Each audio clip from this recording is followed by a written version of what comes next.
Noon sa kahimang buhaton, so naay kanang advices sa Bible sa oras sa pag-skip nga situation. Tabangan pud ka dito DJ nga kanang Lah, luya kayo ni niyo. Dagko na kayo sa kuno. makachos bitaw kag tinuod friends. Diba kitang taniga na kay mga friends. So kanina lang siya may hatag sa imong DJ base daig ganahan ka ma-change imong mind ganahan ka. Lahi po na da. Nya basi ganahan pud ka kailangan pito ng mga Bible based bitaw ng mga basahan. Ayo. Related sa to situation. Sige, ako na siya ihatag sa imuha. Parehog na lang og nag-isip ka na ako. Salamat. Kabangan ka na.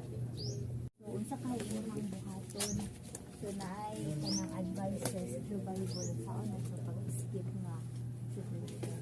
Kabangan pud ka dito DJ nga kanang Lah, luya kayo ni niyo. Dagko na kayo sa kuno. makachos bitaw kag tinuod friends. Diba kitang taniga na kay mga friends.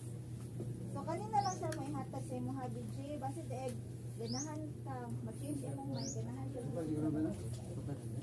Lahi po na da.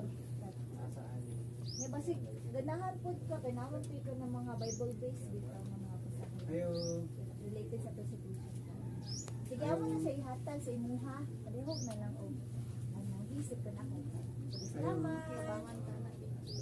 Noon sa kahimang buhaton, so naay kanang advices sa Bible sa oras sa pag-skip nga situation. Kabangan pud ka dito DJ nga kanang Lah, luya kayo ni niyo. Dagko na kayo sa kuno. makachos bitaw kag tinuod friends.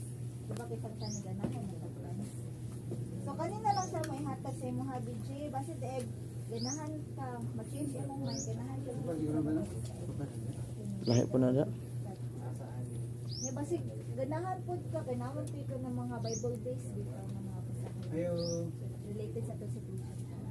Sige, ako na siya ihatag sa imuha. Parehog na lang og nag-isip ka na ako. Salamat. Kabangan ka na.